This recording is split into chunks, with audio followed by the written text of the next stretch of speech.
Yes, reka twongere tubasuhuze mwese bakunzi ba Kamanzi Official, tubifuriza gukomeza kugubwa neza muri uyu mwaka wa 2025, tubifuriza kandi guharanira kugera ku ntego yo gutunganya konte zanyu za Pi Network, ndavuga aba pioneers, kuko twitegura Open Mainnet muri iki gihembwe cya mbere cyangwa se muri aya mezi atatu ya mbere ya 2025, nkuko byatangajwe kandi bihamywa kugeza ubu mu matangazo n'amakuru atangwa na Core Team. Nitite Kamanzi kuri mikoro muvugana. Ndaje rero kugira ngo tugaruke kuri izi updates zatanzwe, tumaze iminsi tuzinyuraho tukazivugaho tukajya, ariko se niki kirimo nyirizina. Ni updates ebyiri zatanzwe zikurikirana mu masaha anyuranye, harimo ikinyuranyo kigera nko ku masaha atandatu.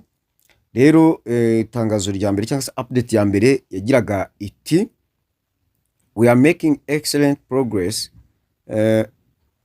towards Open Mainnet with over 9 million pioneers who have migrated to Mainnet. If you are still waiting on either Mainnet migration or KYC, remember to check your Mainnet checklist and KYC app to see if further actions are necessary. Hano baributsa yuko bafite akazi kenshi kandi k'ingenzi. Bagejeje miliyoni 9 barimo kurwana nazo kugira ngo barebe yuko zaba migrated to Mainnet.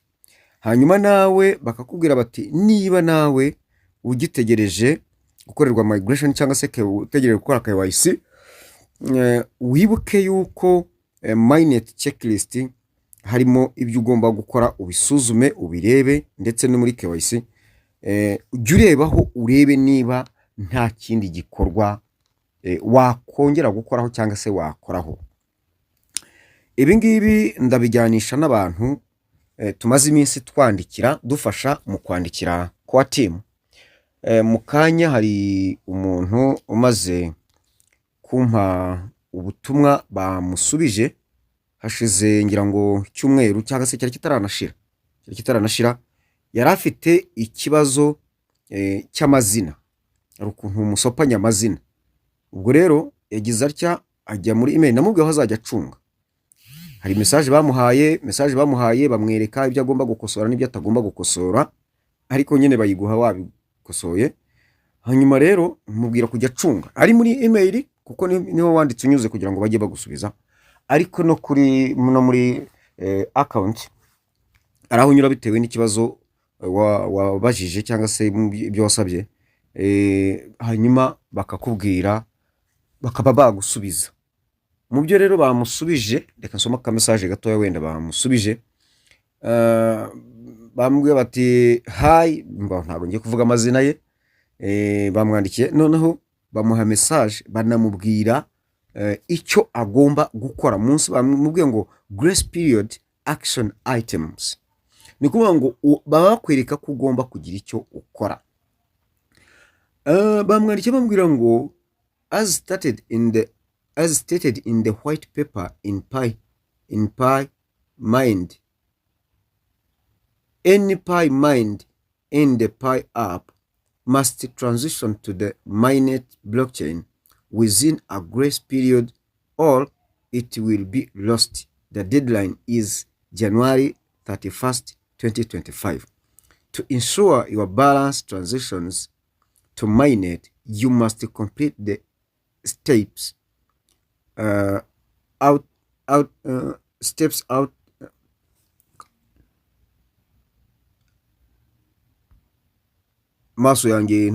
outlined in our blog post. Nyanere nete zaze gura Pi yaje. Arya ntasoma neza kubera ko mba ntabibye neza. Ari binsaba urumuri rwinshi kandi ubwo narwo ngo rwica amaso da simbizi, kaba gaciyemo mukihanganire.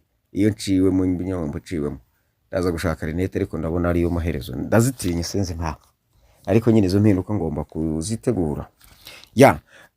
Hari message ndende rero bongeyeho bamuhaye. uyu ni umuntu twandikiye kuba timu nta cyumweru kirashira, ndakeka nta cyumweru ntabwo kirashira rwose. Noneho twanditse ugomba gucunga yuko bagusubije.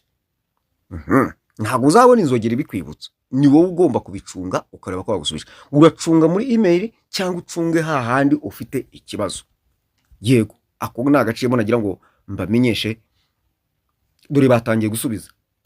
Abari muri ya nkubiri cyagihe nababwiraga nti bantu mwicaranye amazina muzi neza yuko bituzuye cyangwa se ibintu bituzuye, nyamara ibi bintu bishobora kuzatera ibibazo.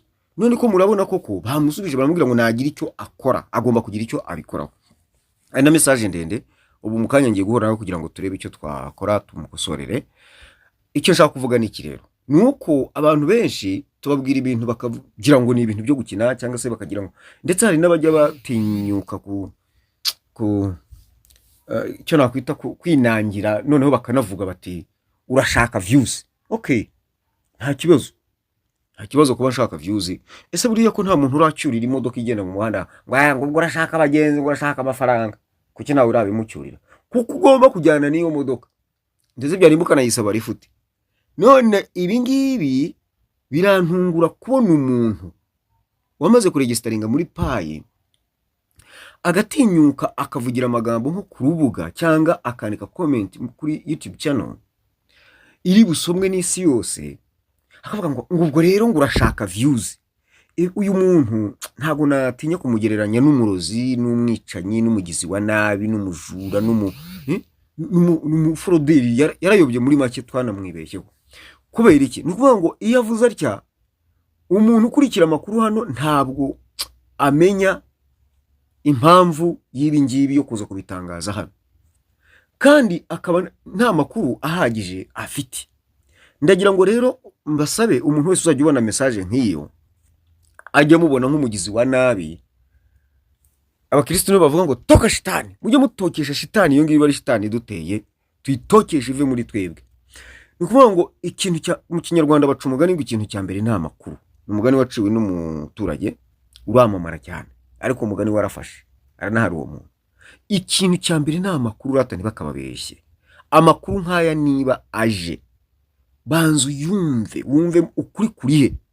Birantangaza kubona abantu benshi baza bakabahuragurira ibigambo badafitiye igihamya, batafitiye experience, ubunararibonye,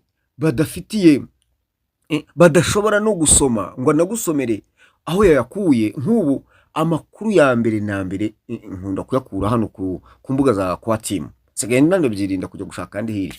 Ariko iyo nkubwiye ni ibitekerezo byanjye nkuzaniye, ndabibona nya nk'ubushize nazanye ibintu ni igitekerezo cyanjye nkurikije ibyo nsoma, ibyo mbona, ndabona ibintu byagenda gutya na gutya. Nta munsi waciye haciye umunsi umwe ibyo bintu nari nabatangarije ko team ibisohora muki mwitangazo. Icyo ni igihamya kindi nacyo. Nk'ubwo uwemera yakabaye yemera, sinshaka ko munyemera, ariko mwemere ibyo mbabwira aho mbikura. Abariho mujya namwe mujyeyo, mbivugira kugira ngo namwe mujyeyo. Ariko niba utagiyeyo, tega amatwi tugufashe basi. Reka mwemere mbivugire ngo nyizera. Ariko iyo mwirukansi nyuma y'ibigambo by'ibihuha, ikibazo. Ikindi, abantu benshi bajya baza hano bakababwira ibintu ariko ntibashobora kugira icyo babakorera. Kuki amazi ko ari ngaye ikibazo kubatizwa niki? Niba mpari ngo bakorera ibi bintu ndahari, bya nicyo niyangaje, nicyo nanahagurukiye kugira ngo mbibakorere, ariko ntimubishaka. Maze ngo akaremere yugatega iminsi, nta miti ndaka kagaramete ndabandora. Umugabo ngo yari yarigize umubazi w'intama, none umunsi umwe ajya kubaga intama batikagara bati yo nta mirahaka rwose. Ati burya nanjye ndabandora kwiri bubyare. Igihe leta ari bubyare kagarama arayibaga. Maze rero ngo akaremere yugatega iminsi, dore itariki ni 31 z'ukwa mbere batanze deadline, barimo gukomeza kuyishimangira. Mutekereza ko open minded zaba muri aya mezi 3 ya mbere, mutekereza ko bazongeza indi deadline? Nyamara inyamaswa idakenga yishwe n'umututizi. Mube maso utaba maso, karamurangira nyine tariki 31 z'ukwa mbere irakukana benshi. Kandi dore njyanza nkavugira ibintu hano, nangiza nkigendene najya kubona nkabona ngo bankurikije itangazo kwa timizanye itangazo, ahubwo ntoke ntago njya ngo wena ngo nirate. Indi updates rero yatanze iragira iti The grace period requires both KYC and mainnet migration to be completed by January 31st, 2025 to avoid forfeiting most of your Pi other than Pi mined within the rolling window of the last 6 months before your Pi is migrated. Make sure to stay within the deadline. Aragira ati icyaha gihe cy'imbabazi hakenewe yaba ari gukora KYC ndetse no kwimura Pi cyangwa se Pi migrated, kandi wibuke ko zimuka kuko wujuje ibisabwa. Ibyo byose ugomba kubirangiza bitarenze itariki 31 za 2025 kugira ngo wirinde kuzahanwa, cyane cyane Pi wamayininze muri ya mezi 6 wari wahawe igihe cy'imbabazi nayo zayahanirwa. Bityo rero kuri ibishoboka byose ujyane n'iki gihe nyirantarengwa, iki gihe ntarengwa cyangwa nyirantarengwa. Reka nshimire buri wese ukurikira ikiganiro, musaba kujya akurikira ikiganiro umunota ku munota ukirangize. Ni ubutumwa wagenewe. Hari igihe mbatonganya mba numva ashaka kubatonganya, ko mba numva nabahana, kuko iyo mbona mwikatisha hirya hino kandi igihe cyagiye, kandi hari mufite ibintu byapfapfanye muri Pi, murambabaza cyane. Ndaha rero ku bwanyu kugira ngo mbafashe mu gihe nkiriho, kandi mu gihe nkiboneka, kandi mu gihe bigishoboka. Nimero zanjye ni 0788 cyangwa 0712 54 ndabisubiramo ni 0788